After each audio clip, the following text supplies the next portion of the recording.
Amazing. So thank you all so much for joining. It's really important. I think that as we start, discussing mental health and at the intersection of any topic, I think it's really important to use opportunities where we do have awareness or recognition to invite mental health as it plays a part in conversations. So for those of you who don't know me, my name is BJ, pronoun she, they, and I'm really excited to have Angelique Vargas with us to kind of give us that nuanced pieces I think that are important to helping us lead with empathy and being better providers or supportive in people's lives at the intersection of recognizing their identity. So also for those in the comments, just a heads up, I love sopapillas. I grew up in Tucson, Arizona, so it's like just such akin to my existence. Enjoying, I always food for me. But since I've been around, people, if I can find them, are always like, yeah, I got sopapillas, but they're basically fried tortilla chips that are treated like churros, which is not the same thing. So after visiting New Mexico, I was really super excited that they basically came with every single dish. So I have them very much on my mind. But I digress. We're here about mental health and not necessarily about sopapillas. So Angelique, I'm going to go ahead and turn it over to you. Take it away. Thank you so much, BJ, and welcome to everyone. Thank you all for coming. My name is Angelique Vargas. I've been with Hear Me Now since May of this year, actually a student intern, MSW intern. And yeah, I'm really excited to do this presentation with you all. So let's go ahead and get started. Next slide. There we go. Alrighty, so every year we celebrate Latin Hispanic Heritage Month from September 15th to October 15th. This actually started in the 60s. If you'll notice, it's 1968. So it's around the time where the Civil Rights Movement was going on here in America. During that time, it wasn't just African Americans fighting for their rights. It was also Hispanic and Latinos who were also out there fighting for their rights. And the president at that time decided to recognize a week for them. And in 1988, the year I was born, it officially became a whole month. So here in this month, we celebrate and recognize Latin Hispanic cultures and celebrate their contributions to our country. And yeah, so Hispanic refers to Spanish language, not Portuguese. Latine refers more to geography. This was new to me. I've always used the terms interchangeably. Hispanic and Latine meant the same thing pretty much to me for a really long time. I'm just starting to learn that they can be very different things.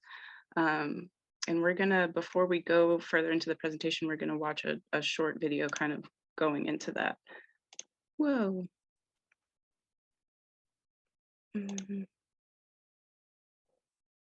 Before we do that, the goal of this presentation is for mental health professionals or MHPs and listeners to have a broader understanding of Hispanic and Latine culture and to be better service and support providers. This workshop will deepen their understanding of the unique challenges that impact mental health in this community and what they can do to foster inclusion and support. And thank you, BJ, for writing that up. That's actually her words. She summed it up perfectly. And let me switch my screen here.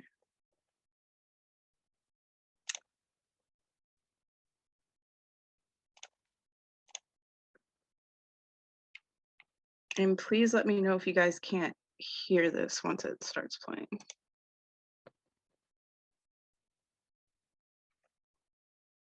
Hey, Angelique, we can't, but I think you need to share your audio.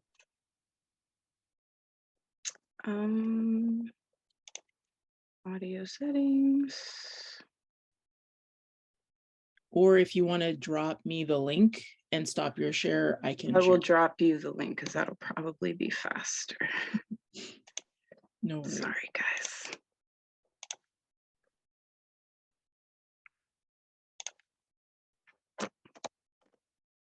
There we go. All right, let me. Sorry about that, you guys. Me and technology. No ageless. You don't have to take just do not get along. Grow ageless anti-gray hair Jeez. serum puts control. I'm gonna ask. Okay. If you go ahead and stop your share. There we go. Thank you. And then let me try to take over. Let's see here. Share sound. Okay. 1 second. Confirming we all can see this, right? I can see it. Perfect. And I can Do you hear. know what the difference between Latina or Hispanic and Spanish is? Between Latina, Hispanic, and Spanish. I'm gonna have to say where they live. Okay, so like geographic. Geographic. I mean, they're just different ethnicities. I mean, between Mexican to Latin America to European. That was confusing. The general public and the media use both of these terms interchangeably, but there is a slight difference. Hispanic is a term that refers to Spanish-speaking origin or ancestry. Latino is a more frequently used term which refers to origin or ancestry to Latin America. Does Latina mean someone who speaks Spanish? Because in the case of Brazil, you speak Portuguese. Hispanic is basically based on whether you or your family speak the language of Spanish, whereas Latino is focusing more on geographic location, that being Latin America. So unlike Hispanic, Latino includes Brazilians, but excludes Spaniards. I hate when people call me Spanish because I'm not. Okay. You're Spanish because you're from Spain. Spanish is from Spain, like Yes! conquistador, type thing. Europe. I know a lot of people when they enter somewhere and they hear someone speak Spanish, like, oh, they're Spanish. And I'm like, no, they spoke Spanish to you. Yeah. That does not mean that they're from Spain. For starters, Spanish describes someone who comes from Spain. It's a term of nationality, but it's also a language. Think of Italian. It's a language, but it's also a nationality. Which one is Latina? ¿Por qué no es Latina? Por el semblante de la cara. Semblante que tiene más African features. No se ve latina, no se ve hispana. Like she looks black. Can you be black and be Latina? I believe so, but some people of Latin descent are like, no, we're different. Those are the ones that have been colonized. I'm not even gonna disagree with you there. I think they all could be Latina. I feel like they could all be Hispanic. I mean, they all. We could can be stop Spanish there, too. BJ. You don't know. Yes! Okay. Hold on. So I'm going. I'm panicking. Whether they're Latino, can't find the screen. Hispanic, or Spanish. Where is Oh. it? In Latin American countries, like those of my Okay, so I'm not sure how many of you knew before the difference between Hispanic and Latino, but I do hope that that helped. And basically you can look at this picture again and kind of see, so Latino would be Brazil, but not Spain. Hispanic could be, I'm not sure what all they're showing here, but basically if you're from a Spanish speaking country, then that would fall under Hispanic, especially if you speak Spanish. So if you're from, like if you were conquered or colonized by Portugal, that's Portuguese. So that's obviously not Spanish. So that would just be Latino. So if you're in the middle here, you could be both. You could be Hispanic and Latino, or you could just be one or the other. So there are some differences.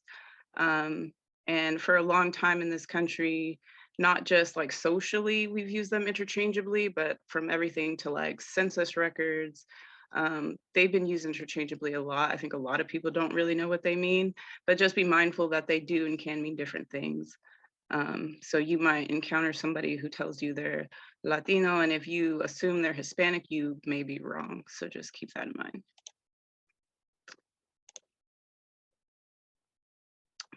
So this is just summing that up again. Hispanic Americans are descendants of Spanish-speaking peoples.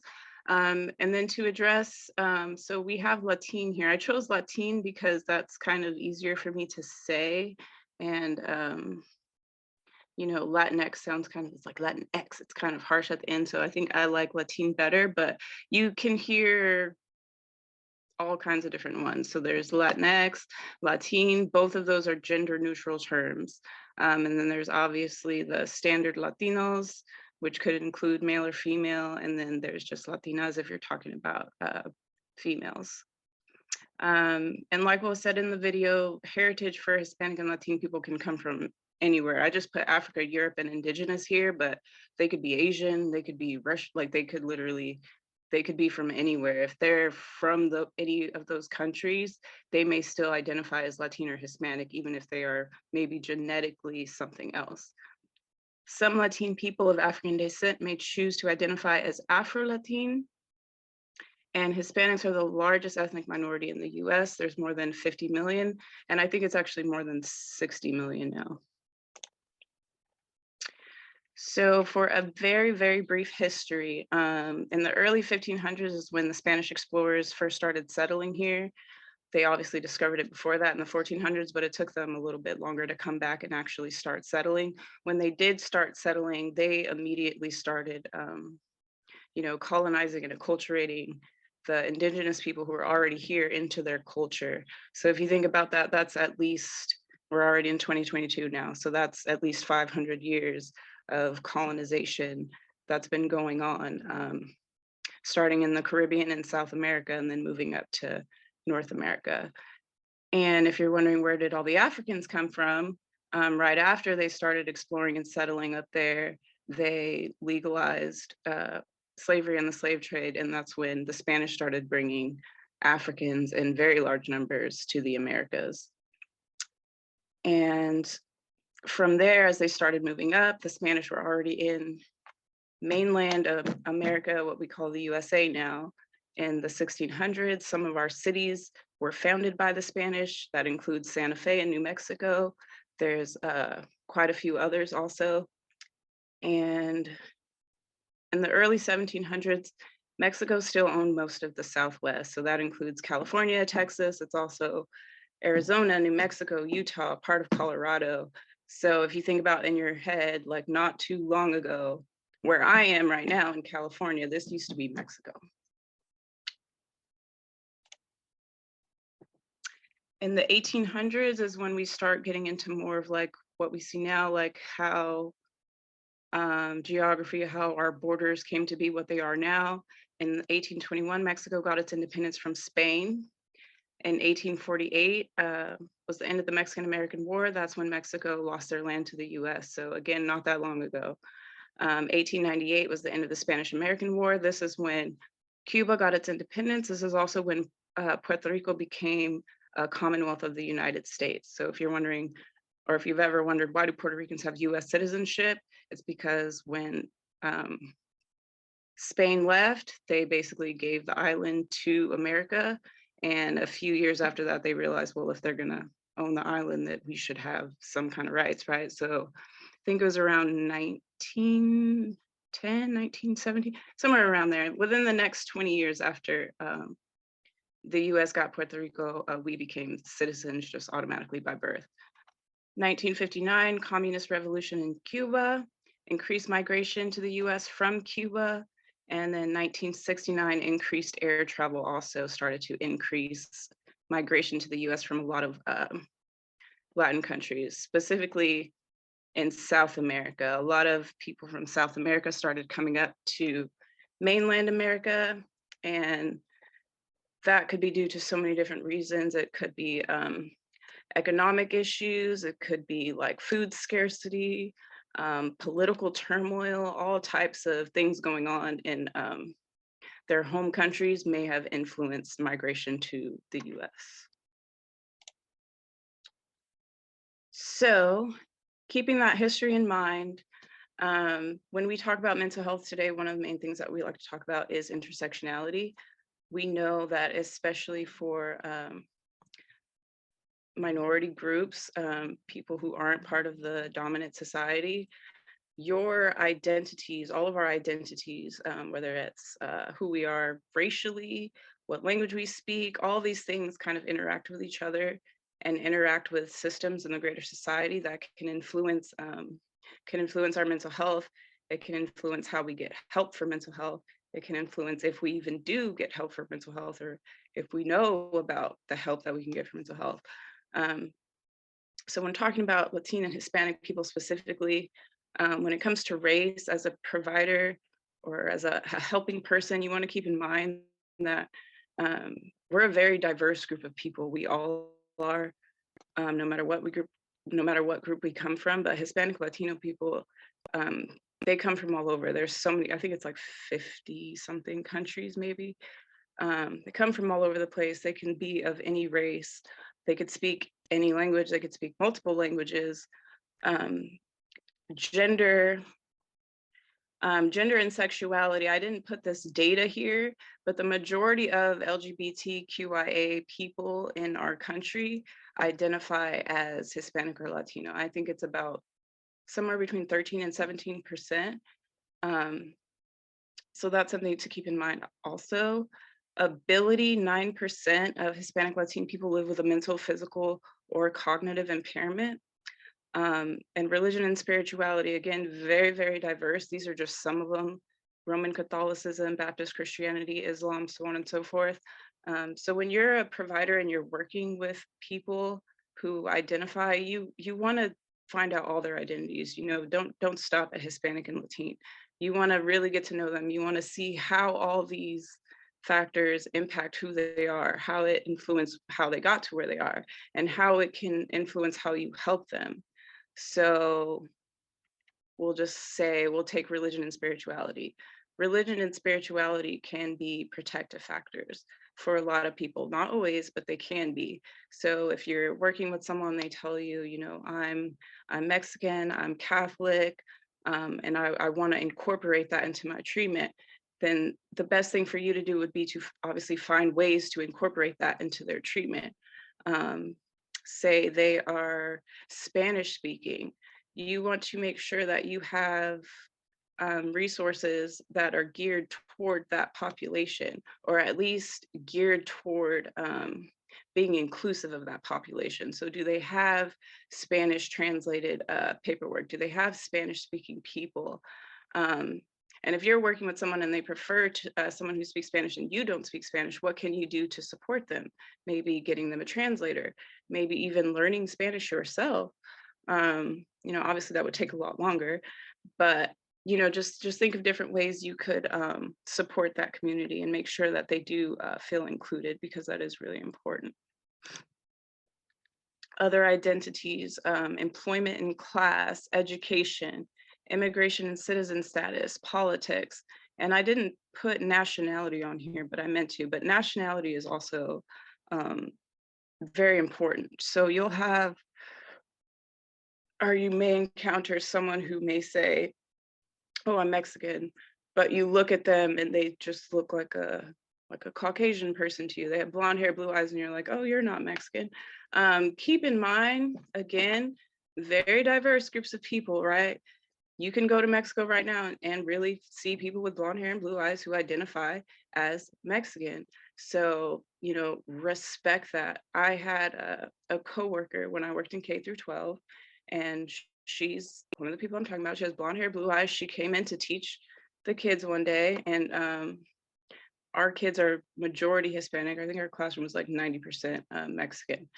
But they called her gringa. I don't say it right, but they called her that to her face, and she was very, very upset.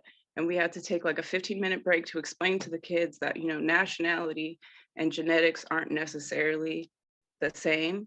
But if somebody tells you that they identify a certain way, you do not have the right to tell them that they can't identify that way, right? And, obviously be respectful.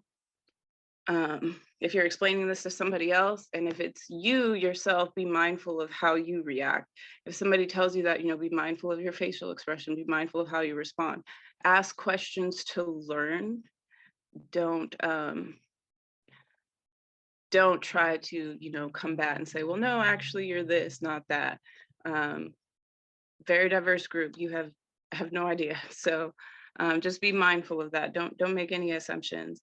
With employment and class for Hispanic Latine people, these are just the top 3 jobs that they tend to work in: agriculture, construction, and service jobs by percentage. That's where you'll find a lot of them. It's important to consider what this means. So we'll just take service jobs. If you think about service jobs in COVID-19, how did that impact that community? So they were in many cases essential workers. So they had to work when a lot of other people didn't. And even though they had to work when a lot of other people didn't, they weren't given any extra support as far as, you know, nobody really went out of their way to say, hey, people working essential service jobs, whether that was in grocery stores or hotels, hey, what do you guys need? What can we do to support you? There wasn't a whole lot going on. So that could have negative effects on their mental health, on their well-being. And if you're working with someone, maybe they're in agriculture, construction, doesn't really matter what position they're in, but think about how that might have impacted their mental health, their ability to live their life, their ability to even get basic needs met. So right now, I know I've been hearing lately, like construction jobs, they're decreasing, they're going down because of the economy and everything that's going on. So, you know, take that into consideration when working with them. Education, Hispanic and Latine have low attainment overall in this country, but that is going up. So you want to consider what are the barriers to getting them education, whether that be their language, citizenship status, whatever it is. You want to work with them and help them try to, if they are seeking an education, help them find ways that they can do that. Another thing to consider would be like majors. Hispanic and Latine people tend to pick majors that don't necessarily pay the best. So that's something to keep in mind too. Even when we are educated, we may not be making as much money as we would like to. Immigration citizen status. This can cause fear, it can lead to barriers, it could lead to struggles with acculturation. All of those things can negatively impact mental health, so those are important things to consider. Politics, many Hispanic Latine people identify as, or not identify, but they have liberal views. But those liberal views tend to be like for social issues. Economically, many Hispanic and Latine people are conservative. Because of this, we're almost split like right down the middle politically. So when you are working with people, especially at times where there's like a lot of social political upheaval, do take into account how that might be affecting them and their mental health. And working with them to have their needs met. Maybe you can advocate. This would be a good time to advocate. Maybe they're upset about a policy that could negatively affect them. You should consider, what can I do to support you in making sure that whatever that negative thing is doesn't happen. And then BJ, I'm so sorry, I'm gonna send you another link. I'm already ready. Oh, you're amazing. Thank you. Let me Stop share. Thank you. Let's see, share screen.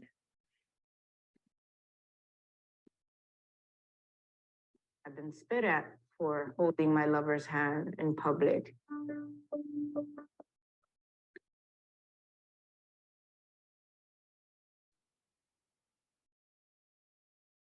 So when I was 19, I kissed a girl. After that, I just wanted to come out, just to say my experience. And I told my family I was a lesbian. My mom was actually kind of okay with it. I needed to accept myself first. Coming out showed me people's true colors.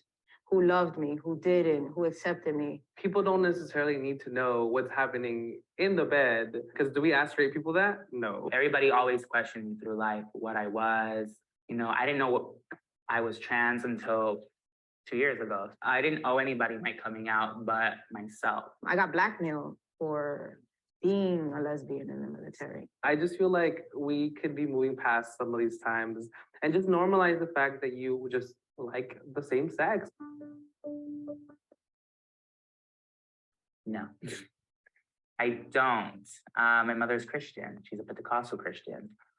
So the religion itself says I'm a sin, and it's still taking her a lot of time to accept who I am. I would say yes if my mother was alive, because I know she would embrace me. For 6 years, I didn't talk to my family. I was outed in a very cruel way. I feel embraced by my family, surprisingly. I'm just going in the middle just because my family, they definitely do embrace me. She's there, but she's not as accepting as she could be. My religion, not so much. My religion, no, not at all. I grew up Catholic. No, because my family's from Puerto Rico and they are religious. Religion doesn't protect me. I've been spit at for being a lesbian. I've been spit at for holding my lover's hand in public.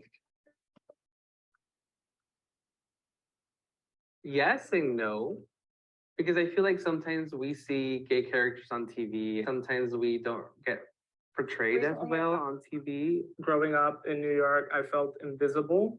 I didn't really see that represented on the screen. I do not feel represented as a trans person within the Latino community at all. No, I don't feel represented because I dress like very masculine. So I get asked a lot to dress feminine. I feel that that takes away from my identity. How people look at me, Latino women, almost like disgust or like disgrace or like a sin, because a lot of Latinos are religious. As a bisexual person, we get a lot of slack because I know people are like pick sides, or they're like, Mari, like you're not really a lesbian, you're too like man crazy. And I'm like, I just got the sauce. Like I get both, you know? Yes. I came out at 17 and I didn't fully accept myself until I was like 23. I have a strong sense of my identity now, just with the 1 year of being on hormones. I get to work at such a cool, place where I get to be my authentic self. I get to just live my life and just be super authentic. I've been loving myself in my 30s because as a lesbian, I've been attracted to bisexual women and I've been wanting to become whatever they wanted me to become because I didn't want to lose them. Where now I'm just like, you know what? I'm not going to become anything. I'm going to be myself. Yes, ever since I left New York, I feel like I'm starting to find my place in the world and where I belong. I think when people think of the LGBTQ community, they just think about sex, and that's not it. Like, we're more than that. We're human beings, and we're here, and we're living, and we're thriving.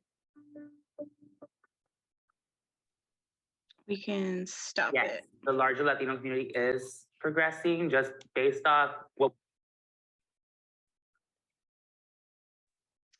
Thank you, BJ.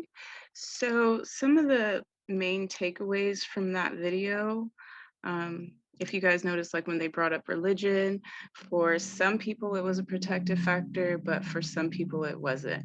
When they talked about comfortability within their family, for some people they felt accepted in their family, and for some people they didn't. So again, going back to intersectionality and thinking about how different identities interact with each other, influence each other, I think it also goes back to just different factors in general, like family. How open-minded and socially liberal is your family? Because that could impact how they view you, and how they view you is going to impact how you view yourself. So obviously being supportive of everyone is best practice. That's what we should do.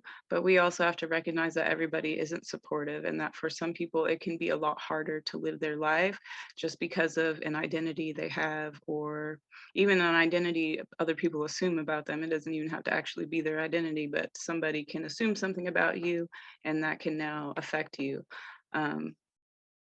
And again, the Hispanic Latine community does have the majority, at least as far as what we know about on paper, has the majority of people who identify as LGBTQ. So some stats, and again, thank you to BJ for sharing this. So Latinx LGBTQ youth are 30% more likely to report a suicide attempt in the past 12 months compared to non-LGBTQ Latinx youth. They're also more likely to, or no, adults, excuse me, are more likely to engage in high-risk health behaviors like smoking and drinking. More Latinx LGBT adults report having a mild or severe disability, 26 and 7%. Both of those percentages are high. And and then I believe the bottom part just says they have greater odds of having serious health conditions and diagnoses. So these are all things to take into account if you're trying to help someone who maybe they've already told you, you know, I'm Latina, I'm LGBT, I have a health diagnosis. Know in the back of your mind that that could mean they are struggling maybe a bit more than some other people you've encountered. It might be more serious for them. They probably have not gotten help for this in the past. They probably, or not probably, but may not know how to get help, how to ask for help, where to go for help. So keep all those things in mind when working with them. And then obviously suicide is a huge issue in our country overall. Excuse me. It's a even bigger issue for LGBT. So be mindful of that. If anybody even just casually tells you that they're feeling suicidal, please take that seriously. Don't be afraid to ask them, you know, how suicidal are you? Do you have a plan? How long have you been thinking about this? Do you have anybody you can talk to? Can we make you a plan, like a safety plan for what to do when you do feel suicidal? Keep all those things in mind. And you don't have to be any kind of professional to do that. You could just do this as a friend. Going backwards. There we go. So some other things we want to consider are generational differences, and these can be language, political, economic, religious, healthcare, education. Older people and younger people in general across the board tend to disagree on things. And typically what we see is the younger generations tend to be more liberal than their older relatives and whatnot. Specifically in Hispanic and Latine communities, we notice that older people are more likely to speak their traditional language or indigenous language, whether that be Spanish or Portuguese. The older they are, the more likely they are to speak that language and the less likely they are to speak English. For younger people, it's the exact opposite. Younger Hispanic Latinos are more likely to speak English and less likely to speak their native language, though another thing we see in households across the country for Hispanic and Latinos is oftentimes they speak both languages in the home. Not always, but oftentimes, especially if there are older family members in the house. Another thing with language, we want to be careful what kind of words we use, saying like loco en la cabeza, crazy in the head, or even the term machismo. Machismo is a term we use a lot in academia, I've noticed. I don't really hear it outside of academia. But usually when we see it in academia, it's used negatively. And this can be a problematic thing, even though when we talk about machismo, which is like, you know, a Hispanic man who here we'd say maybe he's patriarchal, too patriarchal, maybe even toxic masculinity. That's how it kind of comes off. But to Hispanic Latino people, that can sometimes be offensive because machismo isn't necessarily a bad thing. Being a man and leading your house isn't necessarily a bad thing. So we want to be careful how we use these kinds of terms. Economy. So here in our country, Hispanics are increasing in the workforce. This is happening every year as more and more Hispanics, as the Hispanic population grows, so does the Hispanic workforce. And like I mentioned earlier, it's changing in education too. More and more Hispanic and Latinos are going to higher education. So this is a good thing for the economy. It's a good thing for jobs. When it comes to like unions, I know a lot of us know about Cesar Chavez and Dolores Huerta and everything that they did in our country for labor unions. We're starting to see this pick back up more again as more and more Hispanics enter the work field. They're getting more and more power in those fields to make more decisions. We're seeing this in politics too. I didn't put that here, but as we see, we're seeing more Hispanic and Latinos in Congress and Senate and local. Out here where I'm from, not here in the city I'm in now, but LA, there are a lot of Hispanic people who are in office or running for office, and they're doing great. They're changing things out there for the better, and it's amazing to see. So You'll notice that too. And healthcare, we need to be mindful of addressing barriers like lack of insurance. A lot of Hispanic Latino people don't have access to insurance.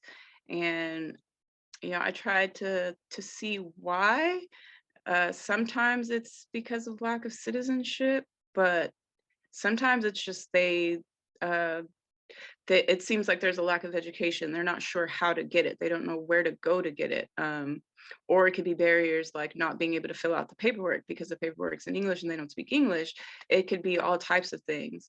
So if you are encountering especially older people and you notice they need help with healthcare, but they either don't have insurance or they seem like they maybe don't want to see the type of professional maybe you think they should see, you want to talk to them. You want to find out, well, what's going on? Why don't you like this? And what would you like better? What can I do to help you get access to what you're trying to get access to?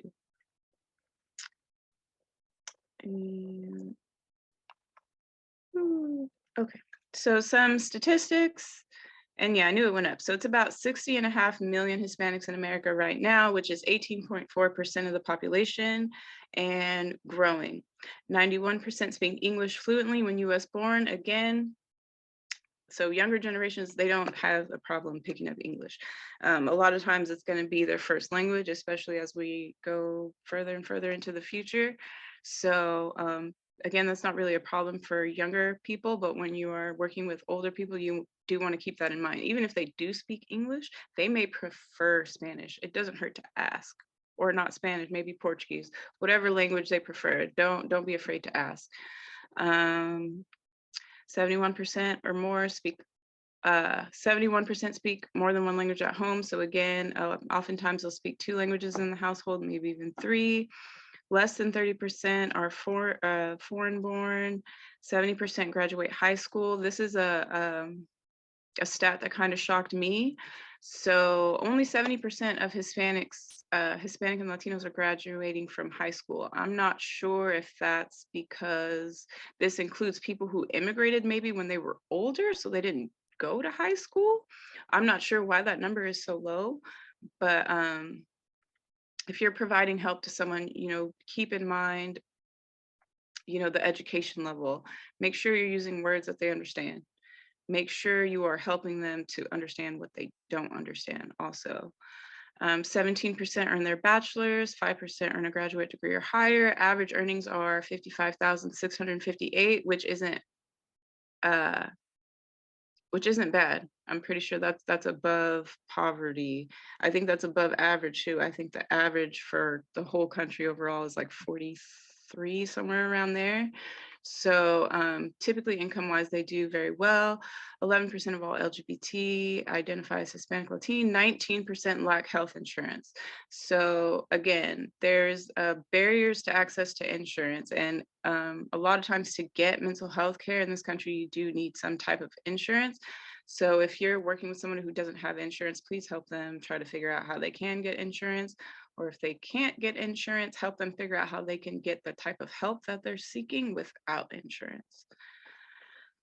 And let's see, Hispanic and Latino people are more likely to be impoverished, slightly lower life expectancy, slightly higher risk for heart disease, stroke, cancer, accidents, and diabetes, slightly more likely to be obese. So this is more about physical health. So again, without insurance, it's going to be hard for them to get help from a medical professional if they don't have that insurance. So again, help them get the insurance and, educate them about this stuff too. Heart disease, stroke, cancer, diabetes. A lot of this has to do with diet. And this is true for everybody, not just Hispanic Latinos, but Americans in general. We have bad diets. So, if you're working with them, they can't see a doctor, maybe you can just help them holistically, help them plan a diet, help them exercise more, help them eat healthier, things like that.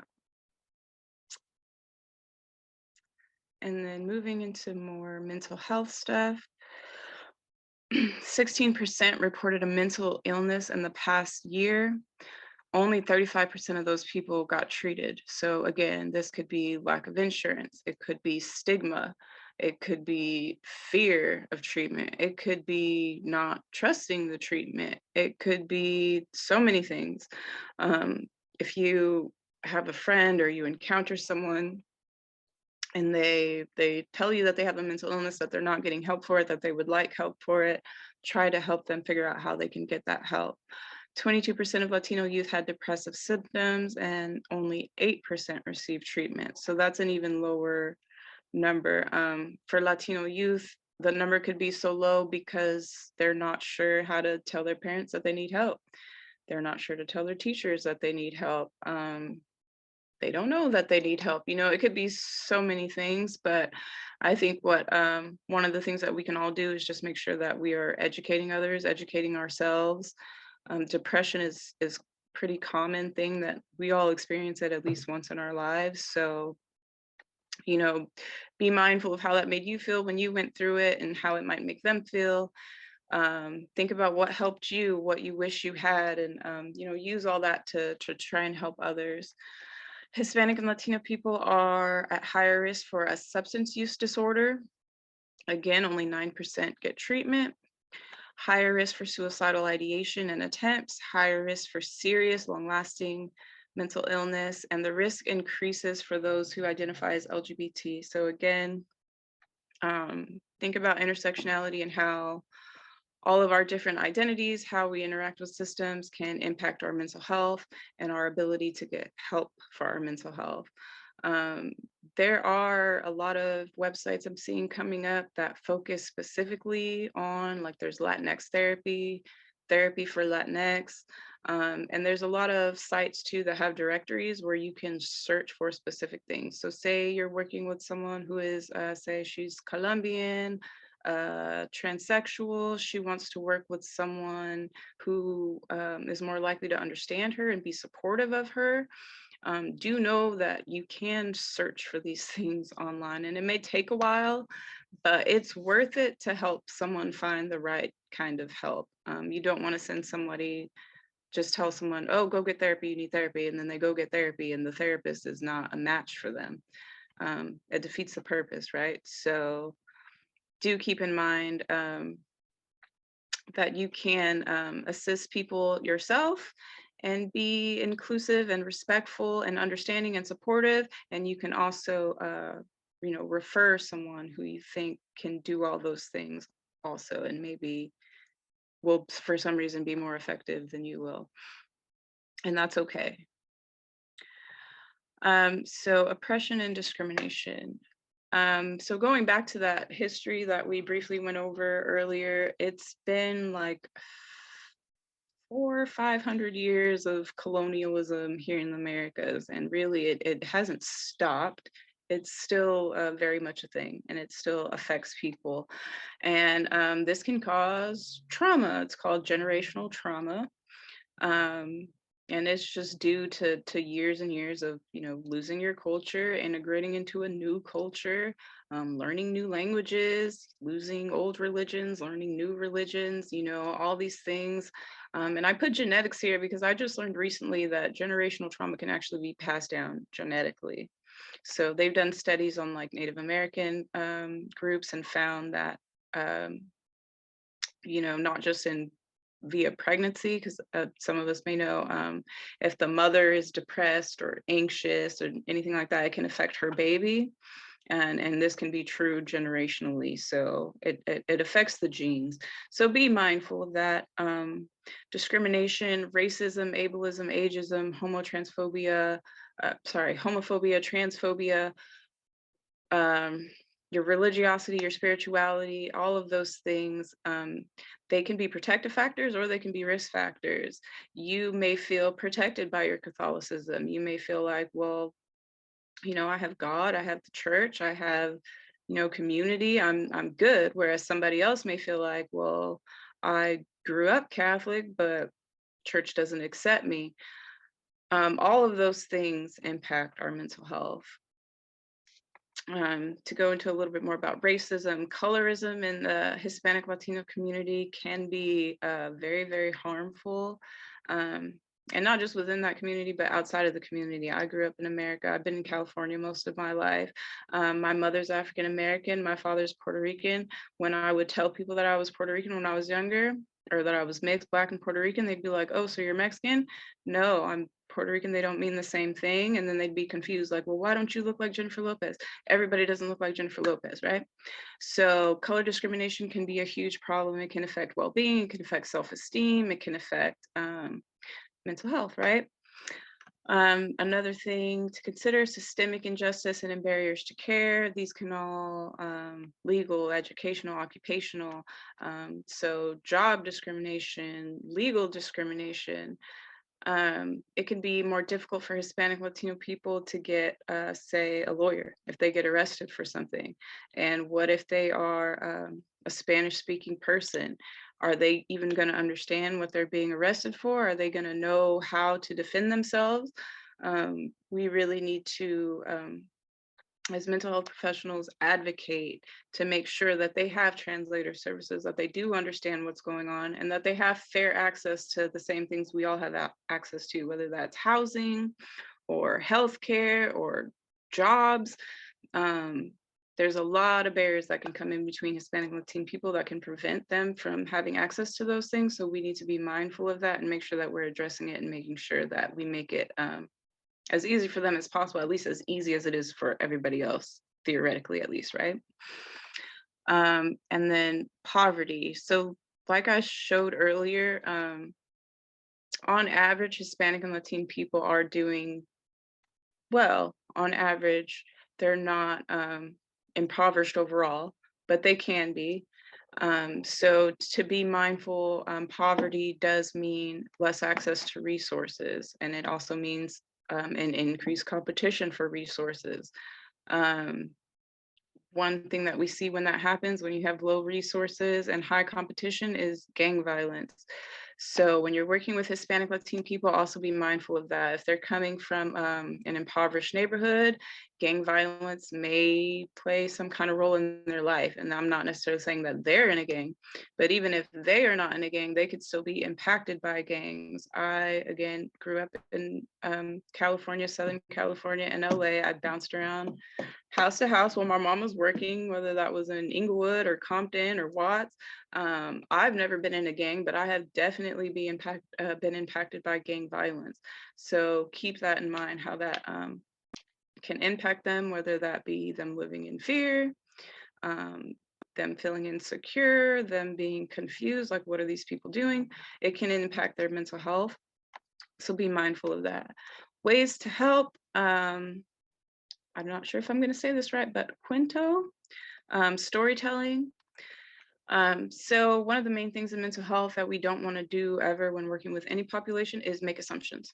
So one of the best things that we can do is just listen, and we should know all know about that very well, being listeners here at Hear Me. But listening to others tell their story is one of the best ways to help them express themselves, while also allowing us to better understand where they're coming from. Also understanding relational and collectivist needs.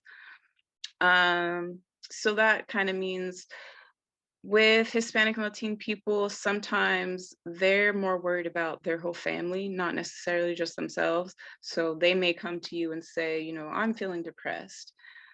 And your first reaction may be to, well, you know, obviously let's help you not be depressed. But to them, their depression is affecting their whole family. So what they may actually want you to do is help them be better for their family, or help them help their family. So just, you know, keep that in mind. We're America here, we're a very individualistic culture, but people from other cultures can be very collectivist. So if they're asking for help for themselves, they may actually want help for their whole family. So keep that in mind. Education about basic mental health and resources and supports. We've kind of gone over that, just making sure you provide that education. They may say, I'm feeling really bad, I'm not feeling good. And you might say, oh, I'm feeling a little depressed. And they're like, what? They might not know what depressed means. So make sure, again, that you're using language that they understand, and that if you do use language that they don't understand, make sure you explain what that language means. And then practice and referral to gender ability and language affirming care, including person-centered language. And I can't see the bottom of the slide, but basically going back to making sure that the care is supportive of the person. Don't just send them anywhere, and don't just tell them anything. And this is true when working with anybody. Make sure whoever you're working with, that they do feel supported in the environment that you send them to. Otherwise it could be it could cause more harm than good. So geography and environment. Geography, in other words, location, can impact physical and mental health. And immigration, considering where people are coming from and where they're going. So again, being Hispanic Latino, you can come from so many different countries, so many different areas. It might not even be from this side of the world. You can literally be Spanish from Spain. You can be European. So having all those different people come here and to acclimate into our culture, it can look different. For some people, it's going to be a little easier than others. For some people, it may not even be something that they really want to do, depending on what their views are, right? So take all those things into account. Where they come from can not only affect like, their own personal views and opinion, but it can affect things like how they vote, what they believe in when it comes to climate change, environmental justice, things like that. So, know what's important to them, help them advocate for what they want to advocate for. Sorry. And so this here shows some of like politically what Hispanic and Latino people across the country are most interested in. I thought this was really interesting. Biggest concern was economy, but the next few concerns are environmental and climate related. So I think that's kind of important. A lot of Hispanic and Latino people live in rural areas, and these areas have less access to care. They tend to be like food deserts and things like that. So it makes sense to me, at least when thinking about those things, that they are concerned about having clean water. They are concerned about having clean air. They are concerned about having good food. So if you're working with them, be mindful of where they're coming from. Do they have clean water? Do they have clean air? Do they have access to good food? And if they don't, what can you do to help them access those things? Because if they don't have access to those things, but yet we can see here all these things are very important to them, then that could be negatively impacting their mental health, right? Because all of these things are interconnected. So just be mindful. And then stigma and awareness. So stigma can be related to cultural beliefs like personal, religious, or political views. So stigma is basically when, say you're struggling with a mental health issue and you go to others for support and they're like, oh, what's wrong with you? Like, you want to see a doctor for your mental health, or the local en la cabeza thing. We don't want people to react like that. We especially don't want to react like that, but unfortunately people do. Stigma is a bad thing because it can decrease help seeking behaviors. Obviously, if you're made fun of for saying I need help, you're not going to want to go get help. Which can increase negative behaviors like risk-taking and internalizing feelings like shame. So we really want to do everything that we can to decrease stigma. And I think, the numbers have shown that stigma is decreasing. Again, younger generations tend to be more open and accepting. And so that stigma around mental illness is decreasing. We are also doing more things, I think, to raise awareness, like publicly. Like we have a couple of months where we recognize the importance of mental health and things like that. All those things matter. If you want to raise awareness more and decrease stigma less, you can look into doing things in your community. And down here is just a list. Just a list of things that you could raise awareness about, like the warning signs for mental health, protective factors, risk factors, ACEs, childhood trauma, coping skills, and crisis support for when it's really, really bad. And then here is just a collage of different people from Hispanic and Latine backgrounds. And I know BJ, when she saw this, she noticed like Ted Cruz is up here with Cesar Chavez, and that could be problematic. But I left it this way just to show we are a very, very diverse group of people, whether that be how we look, where we come from, what we're interested in, whether that's baseball or outer space. You know, we're not the same. And you know, again, going back to geography, where we come from influences who we are, where we're going to influences who we are. You know, somebody moving from Cuba to Florida is probably going to have very different political views than somebody moving from Puerto Rico to California. Like we can be so different. So we need to keep that in mind and know that it's okay to celebrate that and, you know, honor that, respect it. Oh, here's some more. And I'm sorry, let me go back in case you guys, this is Ted Cruz, politician, Ellen Ochoa, she was the first Mexican to go to outer space. Roberto Clemente, baseball player, Sonia Sotomayor, Supreme Court Justice, I believe, Cesar Chavez, and Dolores Huerta, both huge human rights activists, very involved with labor unions here in the US. Celia Cruz is the queen of salsa, Richie Valens, La Bamba, Sylvia Rivera, General Cavazos, Gwen Eiffel, I'm not sure how to say her name. She's Panamanian. And then of course, AOC. So we can look totally different. We can come from totally different places. We can have completely different views. But one thing we do share is Hispanic Latine identity. And then, so if you're interested in what's going on like in the modern world and modern in mental health, I just saw this 27-year-old Latina founder of the Newsette built a $200 million media powerhouse. That's very cool. And then by Latinos for Latinos healthcare startup, I don't know how to say that. $5 million in funding to launch primary care services. And then, like I mentioned earlier, we have Latinx therapy, therapy for Latinx. I'm reading this right now in African American Latinx history. This is by Professor Paul Ortiz. So there's a lot going on.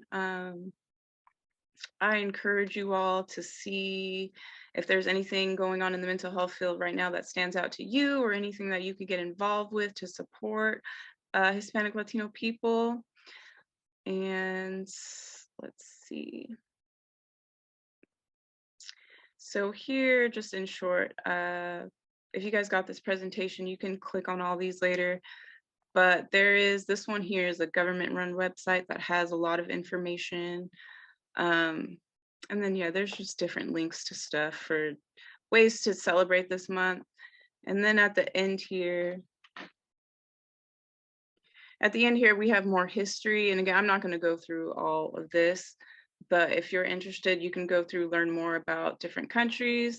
I did just Mexico, Puerto Rico, and Cuba because those are the top 3 groups of Hispanic and Latinos in here, like by numbers. There's more of them than everyone else, but I do encourage you to, you know your history on Guatemala, know your history on Honduras, and just try to be as educated as you can, because even though it can be kind of boring, I know it's history, nobody is too crazy about history, but it can help you better understand people and where they're coming from. So I do recommend that you do, just explore. And then I shared some videos too, which show like where we're going in the future. So how is the Caribbean doing economically, politically, all of that? How is America going to look in the future with the increase of Hispanics and Latinos in our country? Educating yourself on these areas won't hurt. And again, it can help you be more supportive and more understanding of any Hispanic or Latino people you may work with. And at the end here, just more resources. And that's it, presentation-wise. I see stuff in the chat. Thank you so much, Angelique, for putting all of that together. No problem. I think one of the things I really love, in addition to how much information that you have, that you're really drawing those lines for helping us really understand how we can bring people's identity and culture into the conversation and understand more or less of what they need. But also it really calls on us to make less assumptions about people when we meet them.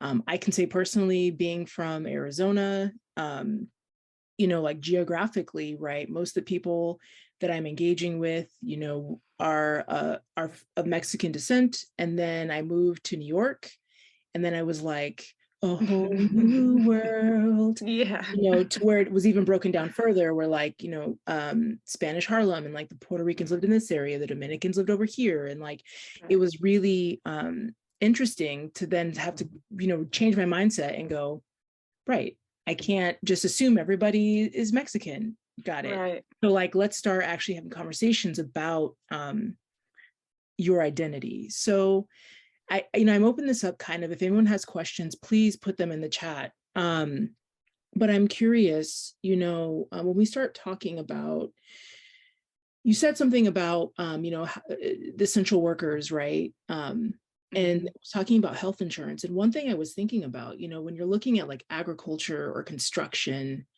a lot of those jobs are like contract jobs, right? And so, or service work is kind of the thing where, in order to get the benefits that lead to health insurance, you actually have to meet the hour prerequisite or something else that like adds that other barrier.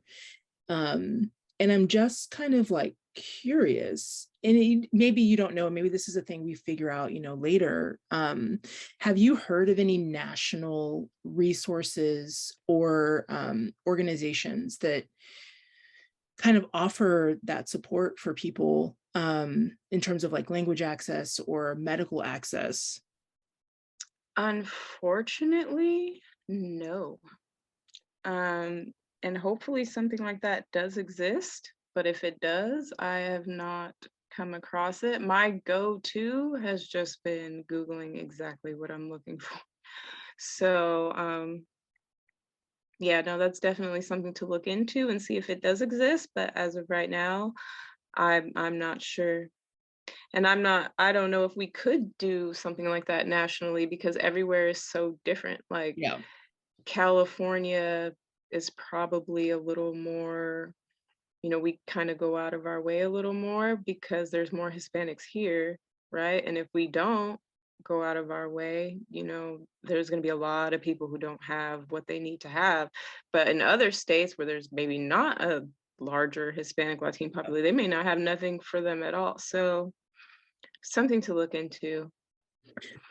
Yeah, I also like, I think my brain always goes like a million miles an hour, but I also like wanted to pivot because I'm really thinking about our current climate, because when you put a presentation together like this, there's a lot of factual information, right? But I'm thinking about what's going on with Puerto Rico right now.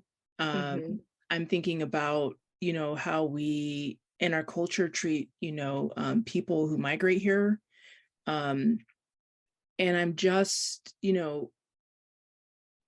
have you heard conversations, whether it be social conversations you're a part of, that really talks about like the mental landscape as a person who is currently living here, or are part of conversations as service providers, right, to these individuals or people who are kind of navigating this from their identity? Have you heard or seen anything about that dialogue?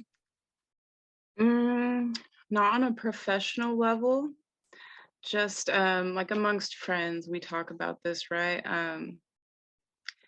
So the hurricane in Puerto Rico, my best friend she moved out there actually a couple of years ago because she had a daughter and she did not want to raise her daughter here. Her daughter looks, she's darker skinned. So she said, my daughter, they're going to treat my daughter like she's Black, and they're not going to, understand her identity. She's not going to understand her identity. So she went back home to Puerto Rico, but now there's a hurricane in Puerto Rico, and she might actually be coming back to the US and going back to, the immigration thing earlier that I talked about. People tend to leave their country because of some sort of political turmoil.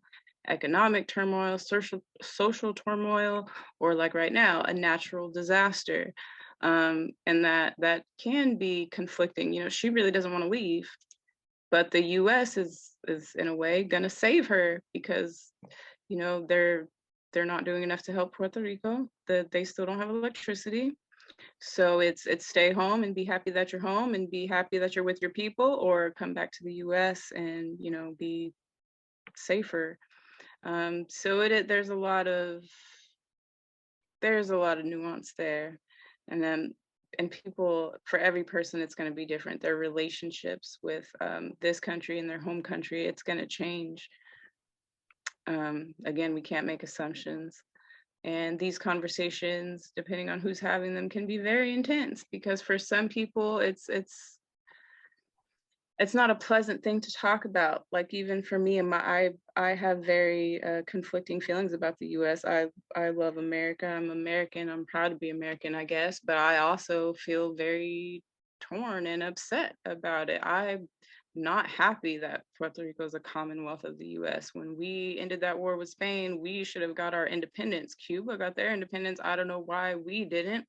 And I also don't know why there's so many Puerto Ricans who are okay with that. And they're like, yay, we're American. Like, for me, it's like, you know, it's very complicated. It can be depressing to talk about, actually. But, you know, it is important that we do talk about it. And it is important that if you're working with people who are of Latin or Hispanic identity, that you do try to understand where they're coming from and how they feel, because everybody feels differently. Yeah, I think that, thank you for sharing that. The goal is not to create depression. Yeah, no, I'm sorry. I'm just like, oh. But no, but I mean, it is real, right? And I think part of our role is, right, creating the space to learn and to support people unpacking, you know, parts of them that maybe feel uncomfortable or need some space to like be aired out. So I really appreciate you kind of going in on this topic, because I do, from where I sit, think that is incredibly important. I feel like since the pandemic, and more pointedly, right, because we do have it as a clear marker of time, from where I sit, as a Black person, saw a lot of things happen in the pandemic that made me wildly uncomfortable. And also, prior to coming to Hear Me, you know, like, one of my jobs was, you know, during 45's presidency, when all the kids at the borders like started missing, you know, was one day a Black van rolled up, and my job was to promote programming, right? And thinking about the mental health and the confusion and those things for all of those youth, that I was just like, this is wild to me. And so I'm really thinking about, here we are even just a few years later, where it seems like there's less appreciation for people we deemed as essential workers during a pandemic. We're, you know, doing things where we're just kind of picking people up at a border and as a morality test, dropping them off completely, you know, separate from where we said we were going to bring them, and not considering what that means for their planning, for, you know, trying to do things the right way, all these things, right? Then I had sat through, I don't know how long, of like Uvalde, Texas, and like saw how that scenario really went down for a predominantly, you know, brown community, and what's come of it. And then just like I'm hopeful to go back to school, but like not a lot that's happened to really provide support, and what's been done to really check in and say like, hey, are you okay?